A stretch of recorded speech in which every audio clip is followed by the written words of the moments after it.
Hello student, this is your 11th chemistry class. Today we are going to learn about chemistry. We will start today your second chapter, structure of atom. I know your first chapter is some basic concept of chemistry, but we will start with the structure of atom because you should know about the atomic structure. After that, you know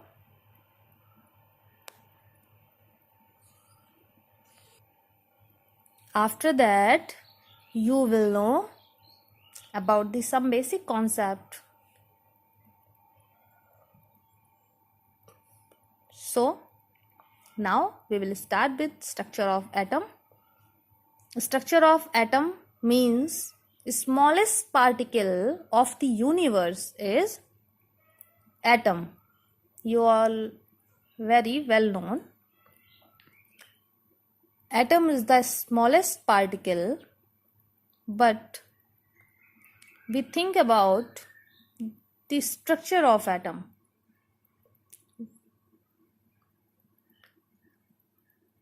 So, कैसे होगा structure? The term परमाणु ये एक Sanskrit meaning है atom का. Atom को हिंदी में परमाणु कहते हैं और ये एक संस्कृत वर्ड है. The was first used by महर्षि कन्नड़. जो आपके महर्षि कन्नड़ थे, इन्होंने फर्स्ट वर्ड यूज किया था एटम के लिए, परमाणु. Indian saint and philosopher describe ultimate particle of matter. Several Western philosophers like Plato, Aristotle, Lucretius, Democritus, etc. Matter is composed of extremely small and indivisible particle called atom. आप सब पहले 10th में भी आपने अच्छे से पढ़ा है. Atom is smallest particle and indivisible particle.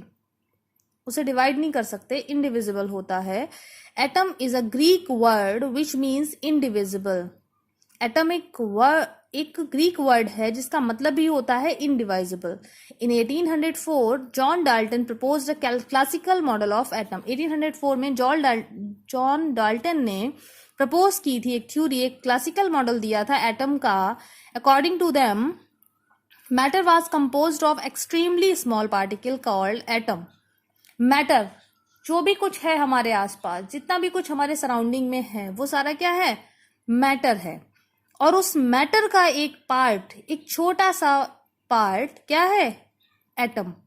एक पार्टिकल है atom, which were structureless, possessed fixed mass and were indivisible. इन्होंने बताया कि वो एक ऐसा पार्टिकल है जो स्ट्रक्चरलेस है, उसका कोई स्ट्रक्चर ही नहीं है और मास जो है वो उसका फिक्स्ड है, इसीलिए वो कैसा था? इनडिवाइजिबल था. According to Dalton, atom of a particular element were all alike. The different form the atom of other element. Dalton के अकॉर्डिंग जो एटम था वो एक पर्टिकुलर एलिमेंट था जो डिफर करता था अदर एलिमेंट से.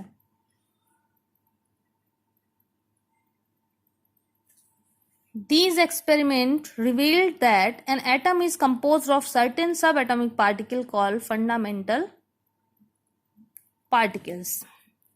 डाल्टन के बाद में लगभग एक सेंचुरी के बाद में, मीन्स वो 1804 में आए थे, इट मीन्स 19th सेंचुरी में फिर से एक्सपेरिमेंट हुआ और उसमें एविडेंस मिले कि जो डाल्टन ने कहा था वो कि वो स्ट्रक्चरलेस है, इनडिवाइजिबल है, वो सही नहीं था। एक्सपेरिमेंटली जो एटम है उसका स्ट्रक्चर होता है और एक फंडामेंटल पार्टिकल होता है, fundamental particle and Rutherford model of atom. Rutherford, Dalton के बाद में रदरफोर्ड आए और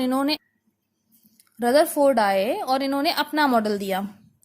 जब इन्होंने अपना मॉडल दिया 19th सेंचुरी में आकर के, तो इन्होंने इस फंडामेंटल पार्टिकल के 3 पार्ट बताए, electron, proton and neutron, like this.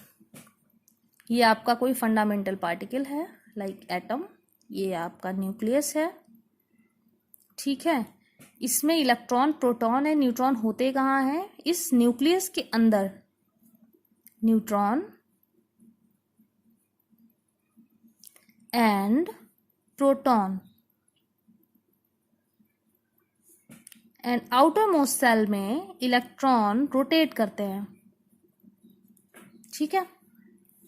तो ये पोजीशन होती है इलेक्ट्रॉन, प्रोटॉन एंड न्यूट्रॉन की। Here electron is negatively charged, neutron तो आपको नेम से ही समझ में आ रहा है, neutral, and proton means positive charge, positive charge.